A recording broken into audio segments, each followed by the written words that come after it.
En una época de silencio y espera, cuando la voz de Dios parecía lejana, vivía un hombre justo y una mujer de fe. Sus nombres eran Zacarías y Elisabet. Ambos caminaban en la rectitud, observando los mandamientos del Señor con un corazón intachable. Sin embargo, sobre sus vidas se posaba una sombra de tristeza, una ausencia que marcaba sus días. No tenían hijos, pues Elisabet era estéril y ambos eran ya de edad avanzada.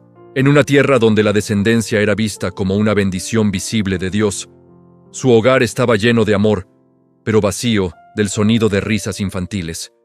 Su anhelo era una oración silenciosa que subía al cielo cada día, una herida profunda que solo Dios podía ver. Zacarías, como sacerdote, servía en el templo de Jerusalén. Su vida estaba dedicada al ritual sagrado, al incienso que ascendía como plegaria y a la ley que guiaba a su pueblo. Cada año, esperaba su turno para entrar en el lugar santo, el corazón del templo, donde la presencia de Dios se sentía más cercana. Era un honor inmenso, el punto culminante de su servicio. Pero incluso en ese lugar sagrado, el peso de su anhelo personal lo acompañaba. ¿Cómo podía un siervo de Dios, fiel en todo, llevar consigo una pena tan grande? ¿Acaso Dios no había escuchado el clamor de su corazón durante tantos años? La esperanza, aunque aferrada a la fe, se había vuelto frágil con el paso del tiempo, como una hoja seca a punto de quebrarse. El conflicto de Zacarías y Elisabet no era una persecución externa, sino una batalla interna, silenciosa y constante. Era la lucha entre la fe en un Dios de promesas y la realidad de una vida sin el cumplimiento de una de las más anheladas. Su devoción no flaqueaba. Su servicio a Dios era genuino. Pero en la intimidad de su hogar, el silencio de una cuna vacía resonaba más fuerte que cualquier palabra. La pregunta silenciosa, ¿por qué, Señor?, flotaba en el aire, una prueba a su confianza.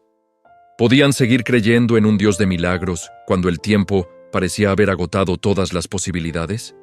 Su fe era probada no en el fuego de la aflicción pública, sino en la lenta agonía de una esperanza diferida. Fue entonces, en un día que parecía como cualquier otro, cuando el destino de Zacarías fue elegido por sorteo para entrar al santuario y ofrecer el incienso.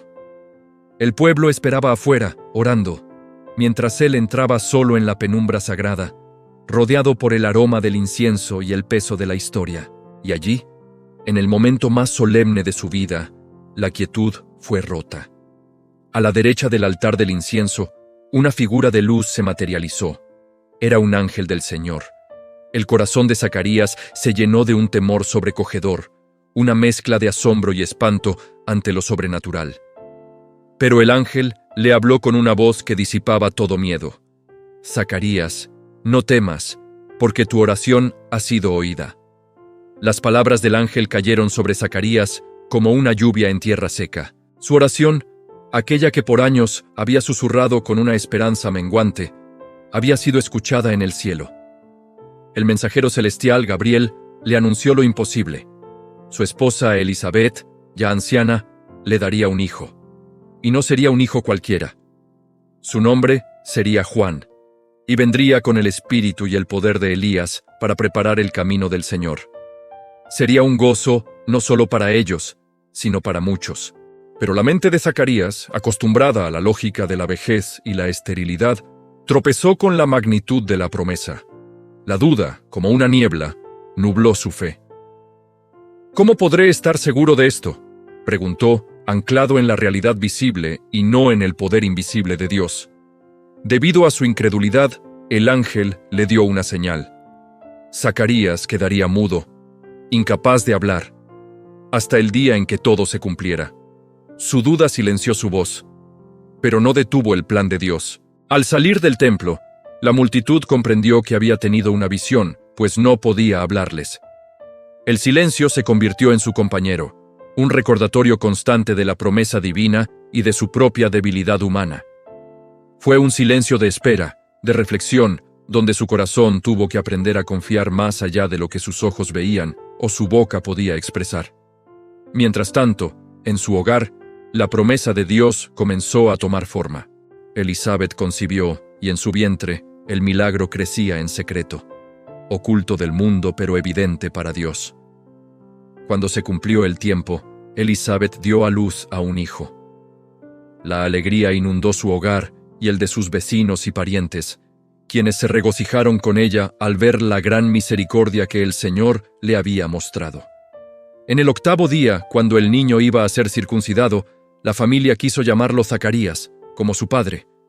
Pero Elizabeth, llena del Espíritu Santo, declaró con firmeza: «No, se llamará Juan». Su fe, inquebrantable, honraba la palabra que Dios había enviado.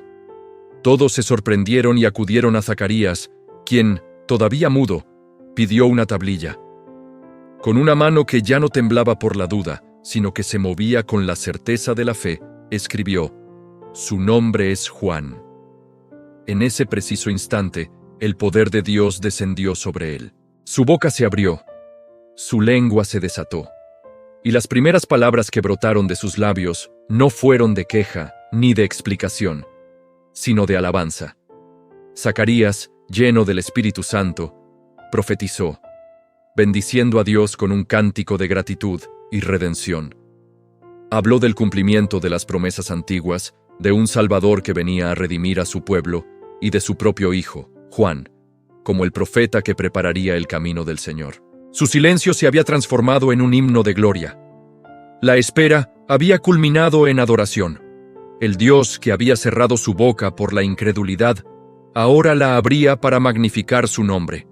La duda había sido reemplazada por una fe inquebrantable, y la tristeza por un gozo eterno. La historia de Zacarías y Elizabeth nos enseña verdades profundas que resuenan hasta hoy.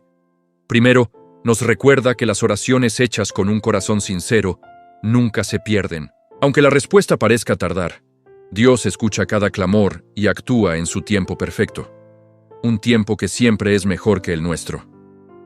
Segundo, esta historia nos muestra que la fidelidad de Dios trasciende nuestras dudas. Aun cuando Zacarías dudó, el plan divino no se detuvo.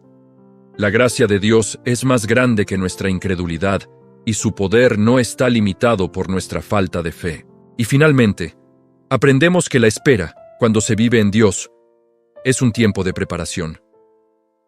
El silencio de Zacarías fue un desierto necesario para que su corazón estuviera listo para recibir el milagro y responder, no con palabras humanas, sino con alabanza inspirada por el Espíritu.